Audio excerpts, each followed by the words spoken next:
Had another call just the other day with someone, and the seller's making the same mistake. The same mistake I've seen over and over again, and the same mistake that I've seen some people do that have cost business owners 2 years or more of their life trying to do a deal on something that's just never going to work. And today I'm going to uncover this terrible mistake, and it's about operating capital. And I'm going to tell business owners what they can do to fix it so it does not confound your efforts to exit. Stay tuned. I'm David C. Barnett, and you're tuned in to Small Business and Deal Making, the podcast, YouTube channel, and blog where I talk about buying, selling, financing, and managing small and medium sized businesses while controlling risk. So, if you're looking to take control of your future through buying a business one day, or if you already own a business and you're looking to grow or exit, you've come to the right place. I talk about interesting things, I talk to interesting people, and I answer your questions every week right here. So, be sure to hit like and be sure to hit subscribe, and let's get to it. Are you thinking of growing your business or beginning a journey into entrepreneurship? Take a shortcut to success by buying an existing and profitable business the right way. Visit businessbuyeradvantage.com and learn more about my online training, group coaching, and consulting services designed to help you win. All right. So I had a consulting call the other day with a gentleman in the US who's looking to expand his business or doing an acquisition. And he had found this business for sale, and he contacted the broker and got the SIM. And the SIM tells a great story. It's a really great business. It's been around for more than 10 years. It's got lots of great customers. It's got great cash flow, et cetera. Um, just top line numbers. The SDE was about 350,000. They had priced it rather at 2.7 times this SDE, giving it a purchase price or an asking price of close to $1 million. And so, just on the surface, the very first thing I said to this buyer was, "Hey, everyone prices something. 2.7 times SDE is expensive." And I said, everyone prices something with a view to a negotiation with some wiggle room. And so there's an opportunity here potentially to negotiate this down closer to 2.3 times SDE, which might work. And so we went through the sim, we looked at the highlights, we looked at the great things.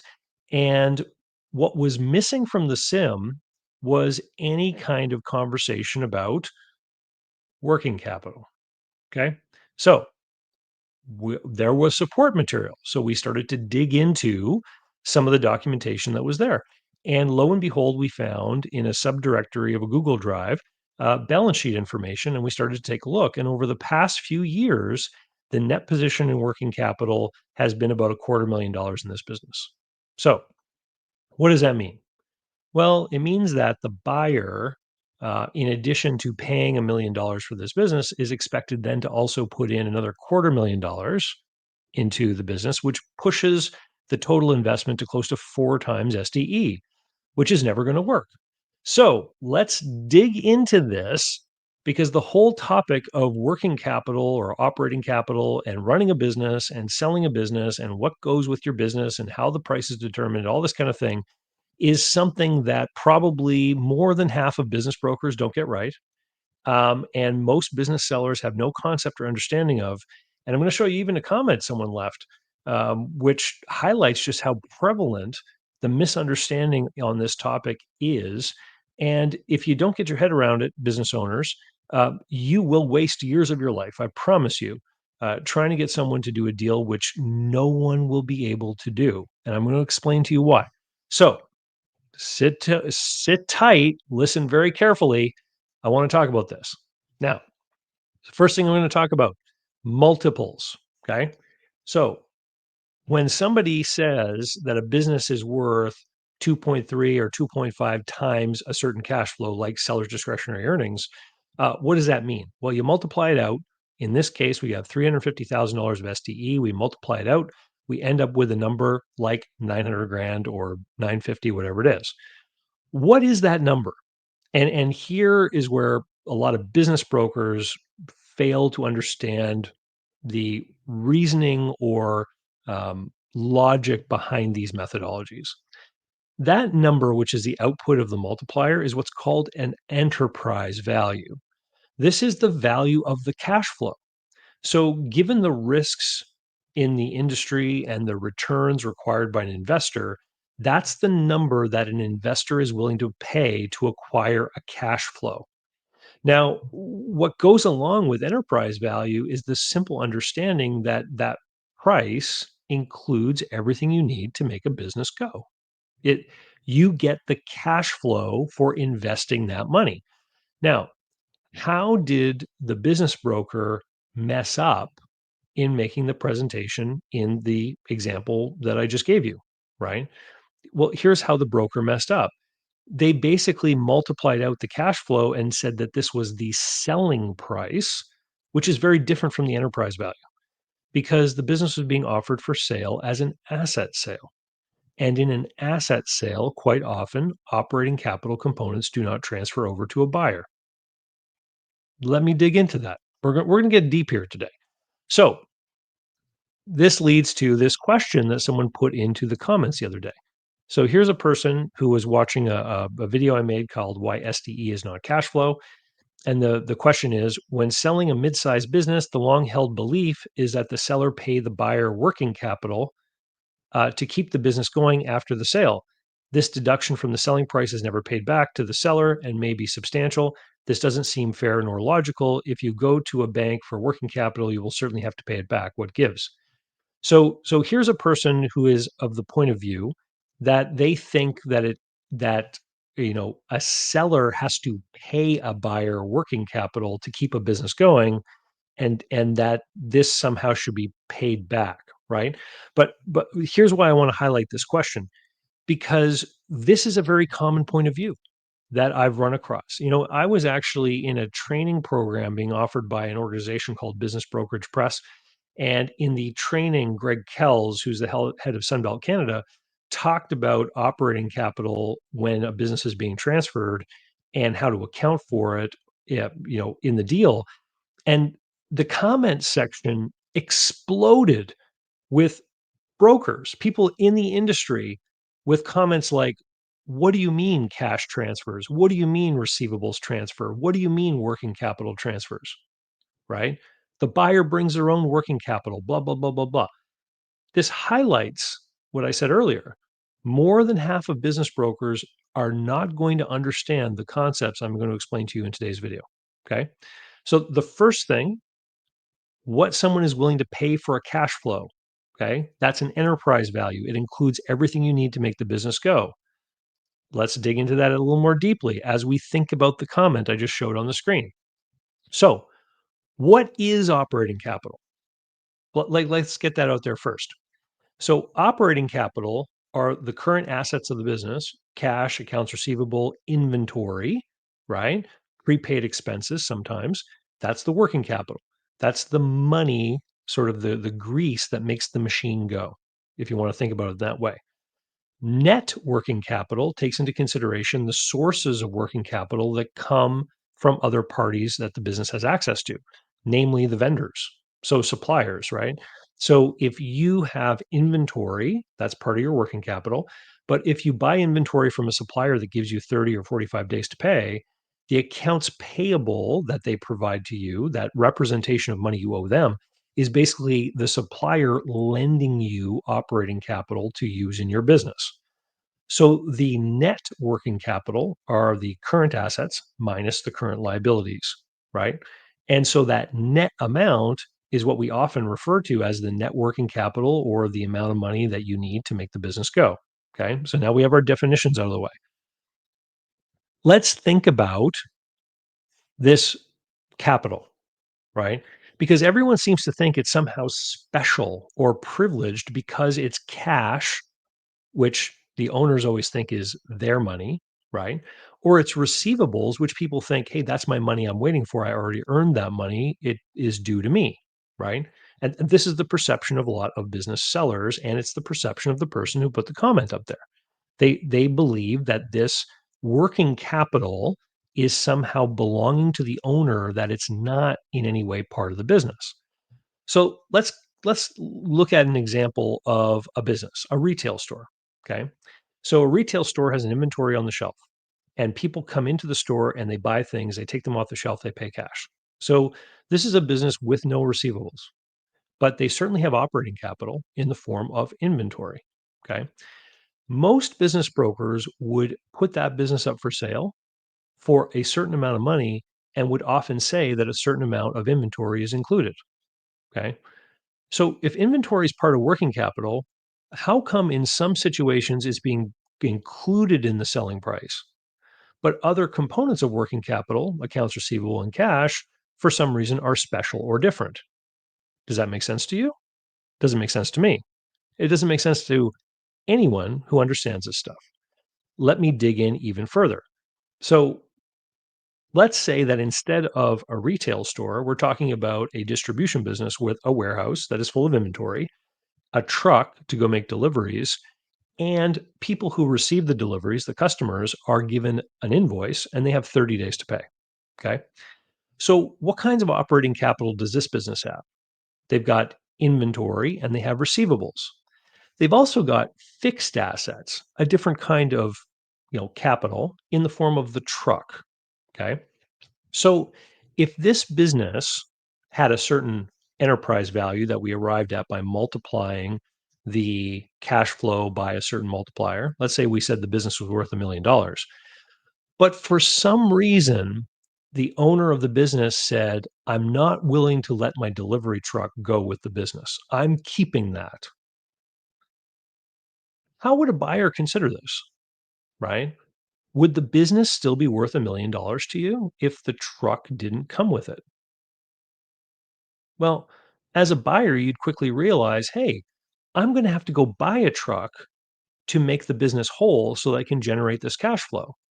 So that buyer would correctly say, I'm going to have to adjust the purchase price downward by the amount of money required for me to acquire a truck because I need a truck to make the deliveries, right? You can't sell me a business that earns a certain amount of money with the truck and then say I can't get the truck. So they make this adjustment.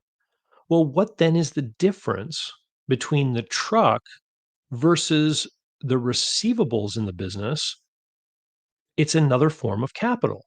It's required to make the business go. If a buyer takes over that business, that and they don't get the cash or receivables, the buyer is going to have to contribute more capital to cover their labor and all the other expenses and overhead until the first invoices that they issue come back to them, right? And so that additional contribution, that's exactly what I described in the initial scenario when I started this video. When I was talking with that buyer, we realized looking at the balance sheets that he was going to have to put another $250,000 into the business. So his investment was growing. Does it make sense to acquire a business that has an enterprise value of $900,000 by paying the seller 900,000 and then putting another 250,000 in? No, because what you've just done is you paid almost 1.2 million for a business whose cash flow is only worth 900,000, right? So, let me give you another example, okay? Um, enterprise value is supposed to encompass everything. Here's the reason why so many business sellers get into this problem, okay? I'm gonna let you know. Because most business owners of successful, profitable businesses do not properly optimize the balance sheets of their business. In fact, most of them ignore the balance sheets of their business. Most of the time, when I see financial statements from business owners, the income statement is pretty accurate because that's what they're looking at all the time. They want to know how much money they're earning. But when I look at their balance sheets, it's quite clearly filled with errors because there's stuff on it that just doesn't make sense. And most business owners aren't even looking at it, right? So, so what does that then tell us? It tells us that if you are owning a business and it's profitable, you can often mismanage your balance sheet in a way that makes your operating capital requirements look a lot bigger than they really are. Let me give you an example. I'm going to tell you another story. So this is the wood burning fireplace business. Okay. So this was a business I looked at and I was trying to help the business owner get ready to sell. And they had a huge amount of inventory, like $150,000 worth of inventory. And when I looked around the showroom, I saw some showroom pieces, some wood stoves that they were trying to sell to people. And I said, "Where's the $100,000? Is it here in the showroom?" And they said, "No, there's relatively small amount here, and some of these stoves are actually on loan from the manufacturer. We don't even own them. We're not even carrying them, like, on a floor plan. They're just given to us as display pieces." I said, "So where's the inventory?" Well, the inventory was in the parts. Okay. So in the warehouse, they had pallets. They had like a pallet of 45-degree, stovepipe joiners, and a pallet of 90-degree joiners, and a pallet of 3-foot lengths, and a pallet of 1-foot lengths, and a pallet of 6-foot lengths. They had all this inventory for parts for stovepipes when they went to go do installations. And so what they would do is they'd visit a person's home, they would look at what they needed, and then when they went out to do the installation, they would grab these parts and they would go. Now, here's the thing: the supplier that sold them this stuff was a day away. So anything they needed, they literally could order on Tuesday and it would be delivered sometime on Wednesday, and they could do an installation on Thursday. So they didn't need all these parts in their warehouse. So why'd they have them? Well, because it's just easier to run a business that way. They literally invested in all this inventory because they were lazy. Okay. So when I learned this, what I said to them was, here's what you need to do: use up all these parts and don't replace them. Simply order the inventory that you need each time you have an installation job and bring those parts in, use them, charge your customer, and you'll be able to run this business with almost no inventory in parts, right? And here's the advantage: is that the value, the enterprise value of the company will be the same because your earnings will be the same. But what will be different is you'll be able to take 100 grand out of your company, and you'll have a track record, if you do this early enough, of being able to show people that you can run this business with much lower operating capital because you don't need all that inventory. At the end of the day, everyone's trying to run a business for maximum profit with minimum investment. And if you want to be lazy running your business, if you don't want to be on top of your customers for payment, for example, like, we've all heard stories of companies with a lot of receivables. If you've got $100,000 a month of business and everyone's paying in 30 days, but most people are actually paying in 60, and you're really profitable and you've got a bunch of money accumulated in your business, and most of them will pay in 60 days. I mean, why would you bother with the hassle of calling them to get them to pay earlier, right? It's work. No one likes to do work. And so what ends up happening is you end up with a business with $200,000 of accounts receivables on the books for years and years and years. Any buyer that looks at that business is going to assume that they need to be able to finance $200,000 of accounts receivables. But in reality, if you did a better job managing your receivables and you got the money in sooner, you would only have $100,000 of receivables, right? And so you need to fix your balance sheet. And that often means you managing your business better. And so you need to, like, when I have time to coach people on this, sellers, business owners, I say you need to fix this 2 years before you go to market. So you can actually demonstrate to buyers that you only require a smaller amount of operating capital to make the business go, right? Don't use $250,000 of operating capital, then try to explain to a buyer how they only need 50 grand. They're not going to believe you. You're the one who's the experienced business operator with years and years and years of experience in the trade. They're going to look at your example. Okay. And so we know that the enterprise value is what a cash flow is worth. That represents the investment that a buyer is going to make. If the business requires operating capital, it's just like that truck. It's got to come with the business. And if it doesn't come with the business, like in an asset sale, what's going to happen is a prudent buyer is going to look at what they have to invest after the transaction into their own business. They're going to include that in their investment, and they're going to adjust downward the price they're willing to pay you, just like anyone would if that delivery truck was not included in the business that I gave for my example. Now that I've told you how to fix it, let me tell you the second big problem that business owners have when it comes to something like this. They talk to business brokers who are like the ones that left those comments in the training session that I told you about. They go to brokers who don't understand what enterprise value is. They go to brokers who cannot empathize with buyers and don't understand how business deals really get done. And so, you know, a business broker who sold a lot of retail stores, like the retail store I described to you, They understand that maybe inventory has to be included in the sale, but in that business, there's no real operating capital component beyond the inventory. And so that broker might have sold dozens of simple little retail businesses without any hassle, right? Then he meets you, the business owner who has some degree of accounts receivable in your business, or you've got project work that requires you to have cash on hand to float months of expenses before payments come through, right? And that broker does not understand how your business is different. So, how can you tell if you're dealing with a broker who's a little bit simple? See, easy. When they prepare the SIM or the business profile that's going to represent your business, if there's nothing in there about the balance sheets and if there's nothing in there about operating capital, then you know that you're dealing with someone who doesn't know what they're doing. It's as simple as that, right? So, buyer beware. You've got to make sure that you're dealing with a qualified broker. Um, and if you want my help, I do that too. So we work with sellers all the time. If you go over to howtosellmyownbusiness.com, there's a series of videos on that page which talk about the different aspects or different points along the business sale experience and how we offer services to people at each one of those. And showing you what your business is worth is one of those. And operating capital is certainly something that we take into account. So that first instance that I talked about at the beginning of this video, you know, that seller now believes that they've got $1 million business. And they also believe that they're going to be able to retain their $250,000 of cash and accounts receivable when they sell their business. And they know they're going to have to pay their payables, but that offsets.